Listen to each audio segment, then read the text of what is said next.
एक serious patient Neha को attend करने की वजह से सारी रात की जगी हुई सुहानी जब लगभग भागती सी रहेजा हॉस्पिटल पहुंची तो ये देखकर उसके पैरों के तले से जमीन खिसक गई कि वहां तो एक भी पेशेंट नहीं पहुंचा था।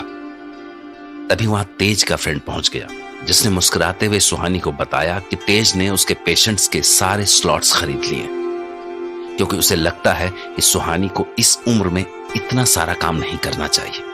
ये सुनकर सुहानी को इतना गुस्सा आया कि अगर इस वक्त तेज उसके सामने होता तो वो जाने उसका क्या हाल करते, पर तेज तो वहां था ही नहीं, इसलिए उसने सारा गुस्सा तेज के उस फ्रेंड पर उतार दिया। अभी आपने मेरा गुस्सा देखा नहीं है मिस्टर, और वो आप ना ही देखे ना तो आपके लिए अच्छा है। So it's my humble request, please leave. Okay, I am leaving. और सुनिए, मिस्टर तेज से कहिएगा कि जब उन्हें अपने बिजी शेड्यूल से फुर्सत मिल जाए तो मुझे कॉल कर लें। उनसे बहुत खास बात करने का मन है मेरा आज। ओके, ना गो।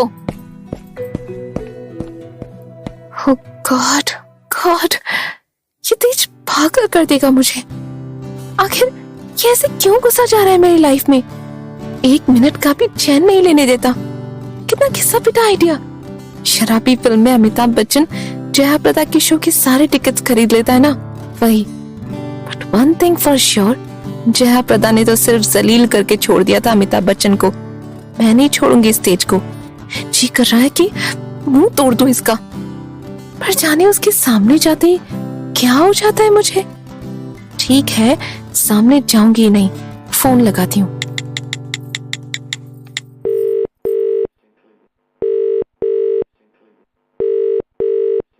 फोन नहीं उठा रहा।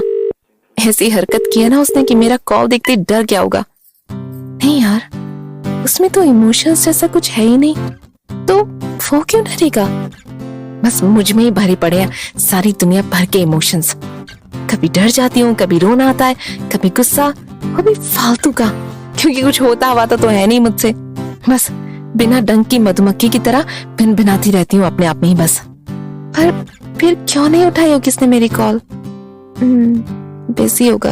हाँ, करोड़पति जो है, 50 काम होते होंगे उसके पास। उसके पास जाती हूँ सीधी, जाकर ही उसका बैंड बजाती हूँ। नहीं यार, उसके सामने पहुंचती तो बोलती बंद हो जाएगी मेरी। फिर क्या करूं? कुछ तो करना पड़ेगा, पर मतलब क्या है इस तेज का? मेरे ही पीछे क्यों पड़ा हुआ है? मीन्स अगर मुझे इसका इलाज करना है तो मैं इसकी गर्लफ्रेंड बनूं? अच्छा, अगर इसका इलाज कोई मेल डॉक्टर कर रहा होता तो फिर क्या करता ये? या अगर कोई दूसरी लेडी डॉक्टर होती तो उसको भी गर्लफ्रेंड बनने को बोलता? हाँ, इसका वो बेवकूफ फ्रेंड तो बोल रहा था कि इतनी एज हो गई है, आज तक इसकी लाइफ में कोई लड़की नहीं आई। राइट, मीन्स अगर मेरी जगह कोई दूसरी लेडी डॉक्टर भी इसका ट्रीटमेंट कर रही होती तो शायद उसके पीछे भी ये ऐसे ही पड़ जाता। बट कहीं ऐसा तो नहीं कि इसको मुझसे ही ऐसा खास अटैचमेंट हुआ हो?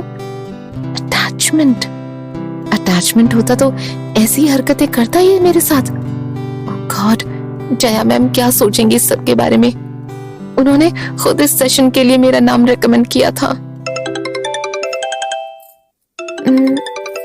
जया मैम का फोन। शिट।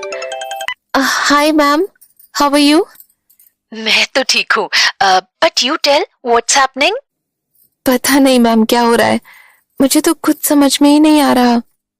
कुछ समझ नहीं आ रहा मतलब? सुहानी, तुम्हें पता है कितना हंगामा हो रखा है हॉस्पिटल में? कॉल आई मुझे रहेजा हॉस्पिटल से, एक भी पेशेंट नहीं पहुंचा तुम्हारे सेशन में। वही तो मैम, मैं खुद हैरान हूँ। हैरान हो? मैंने तो सुना तुम्हारे किसी करोड़पति बॉयफ्रेंड ने पेशेंट्स के सारे स्लॉट्स खरीद लिए। क्या ये चल क्या रहा है सुहानी? कौन सा बॉयफ्रेंड है तुम्हारा ऐसा जिसने? अब क्या बताऊं मैं इनको, सारा किया धरा तो इन्हीं का है। बोलो ना, कहाँ खो गई? मुझे तो बताया ही नहीं तुमने अपने बॉयफ्रेंड के बारे में। ओके, उम्र है तुम्हारी, पर इंसान देखकर तो पढ़ना था ना इन सब चक्करों में। मैम मैं नहीं पड़ी किसी के चक्कर वक्कर में। मैं क्या ऐसी दिखती हूँ आपको इन सब चक्करों में पड़ने वाली? ये चक्कर आपका ही है। क्या मेरा चक्कर? अब इस उम्र में मेरा चक्कर? अरे मेरा वो मतलब नहीं था मैम, वो जिससे आपने मिलवाया था ना तेज, उसने ना मिस कर रखी है मेरी लाइफ। लाइफ मिस कर रखी है? I can't understand. ऐसा क्या किया उसने? सब कुछ बताने लायक नहीं है मैम, बस इतना समझ लीजिए कि ये सब कुछ उसी का किया धरा है। ओह शिट, ये सब उसने किया? Can't believe it. अरे बिलीव की छोड़िए मैम, बस आप किसी तरह ये रहेजा हॉस्पिटल वाले सेशन के केस को संभालिए। मुझे तो खुद समझ में ही नहीं आ रहा, इतना रायता फैला पड़ा है कि समेटते समेटते मेरा करियर खत्म हो जाएगा। हाँ करती हूँ कुछ। इट्स गुड कि मिस्टर रहेजा अब्रॉड में है, तो मैनेज करती हूँ किसी तरह। तुम वही रुको, मैं तुम्हें कॉल करती हूँ कुछ देर में। ओके? जी मैम। हाँ, जया मैम भी ना सब खुद का किया धरा है और मुझसे ही पूछ रही हैं कौन सा बॉयफ्रेंड। इन दोनों के चक्कर में सैंडविच बन गई हूँ मैं। अब तक तो पूरे हॉस्पिटल में फैल गई होगी बात। यार कुछ किया ना धरा, फालतू में इतनी बदनामी हो रही है। इससे तो अच्छा था कुछ कर ही डालती। शिट, मैं भी पागल हूँ क्या? ये क्या उल्टा सीधा सोच रही हूँ। लगता है जल्दी ही मुझे भी किसी साइकाइट्रिस्ट की जरूरत पड़ने वाली है। Yes ma'am. सुनो, सब मैनेज हो गया है। मैंने मैनेजमेंट से बात करके तुम्हारा ये 3 डे सेशन कैंसिल करा दिया है, सो डोंट वरी। पर मैम मिस्टर रहेजा लौट के आएंगे और उन्हें पता चलेगा ये सब तो। मैंने बोला ना, यू डोंट वरी, मैं देख लूंगी सब। तुम अभी घर जाओ, चिल करो। ओके? मेरा अभी कोई कॉल आ रहा है, शाम को आराम से बात करती हूँ। और हाँ, मैंने सुना कि तुम रात भर जागी भी हो उस वॉकिंग कॉप सिंड्रोम वाले केस के चक्कर में, तो घर जाओ and take rest. Thanks ma'am, bye. Thank God, जान बची तो लाखों पाए। घर जाती हूँ और फोन स्विच ऑफ करके सो जाती हूँ। 3 दिन बस सोती ही रहूंगी। अब उस स्टेज को जया मैम संभाल लेंगी और मुझे छुटकारा मिल जाएगा। Good afternoon ma'am. Good afternoon. आप कौन? जी, मुझे तेज सर ने भेजा है आपको लेने के लिए। व्हाट? तेज? यस मैम, उन्होंने बोला है कि मैं आपको सिटी क्लब में लेके पहुंचूं। Listen, I am very tired, so please मेरी ओर से उन्हें सॉरी बोल देना। बोलना कि मैं किसी और दिन मिल लूंगी उनसे। Okay? Nothing is okay ma'am, you know उनका ऑर्डर रूल होता है।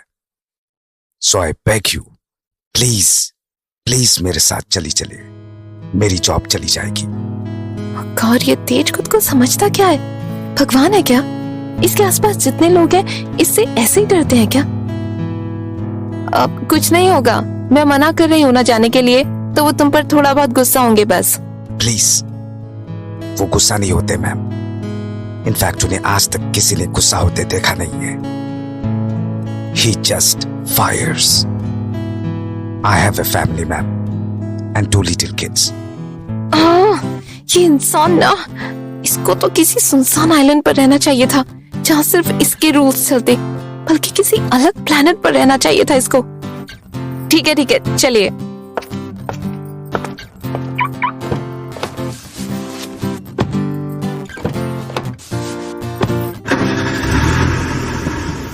आसमान से गिरे और खजूर पर अटके। कुछ ऐसी ही हालत थी सुहानी की। उसे अभी एक मुश्किल से छुटकारा मिला था और अब वो तेज के पास चली जा रही थी, और जाते हुए वो रास्ते भर ये अंदाजा लगाने की कोशिश करती रही कि अब तेज उसके लिए कौन सी नई मुसीबत खड़ी करने वाला है। अच्छा भैया, ये तुम्हारे तेज सर अपना इतना बड़ा बिजनेस कैसे चलाते हैं? सारा वक्त तो इनका क्लब्स में बीतता है। मैम, दिमाग बहुत तेज है सर का, कंप्यूटर है बिल्कुल। ऐसे चलते फिरते सारे नफे नुकसान की कैलकुलेशन करते रहते हैं। कब किससे बात करनी है, क्या बात करनी है। प्रोजेक्ट्स और फाइल तो आंखों के सामने छपी रहती हैं उनकी। ऑफिस तो बस 1 घंटे के लिए जाते हैं, वो भी साइन करने के लिए। बाकी सब तो फोन पे ही मैनेज कर लेते हैं। तो समझिए क्लब ही उनका ऑफिस है। दिमाग कंप्यूटर है, मीन्स ये सारी खुराफातें इसके कंप्यूटर दिमाग में ही पैदा होती हैं। फिर उस रोज रमी में इतना अमाउंट हारा कैसे? कहीं जानबूझकर तो नहीं आ रहा? मे बी जैसे आज मुझे वर्कलोड से छुटकारा दिलाना चाहता था, वैसे ही उस रात कहीं मेरी हेल्प तो नहीं करना चाहता था फाइनेंशियली। बिल्कुल भिखारी समझता है क्या ये मुझे? इसके सामने तो भिखारी ही हूँ, तभी तो इसे लगा होगा कि इसे मेरी फाइनेंशियल हेल्प करनी चाहिए। मिसेस को आइडिया था कि मैं ऐसे डायरेक्ट कोई हेल्प तो लूंगी नहीं इससे। यार, फिर तो मैंने इसे इसके पैसे लौटाकर इसे हर्ट कर दिया होगा। और फिर वो message, that was really rude. Should I apologise to him for that? Maybe, but sorry बोला तो था मैंने। और जवाब में क्या बोला वो? मेरी गर्लफ्रेंड बन जा।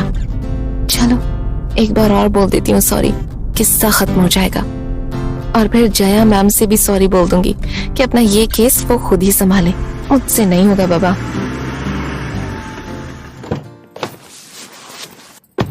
आइए मैम, मैं आपको टेनिस कोर्ट तक पहुंचा देता हूँ। ये सर का टेनिस का टाइम है ना, तो वो वहीं मिलेंगे इस वक्त। चलो। गॉड, हर चीज का इतना पक्का शेड्यूल। इंसान है मशीन? मशीन ही तो है, इमोशनली डेड लाइक अ मशीन। मैम, लगी तो नहीं मैम? नहीं नहीं, हम सेफ, बच गए।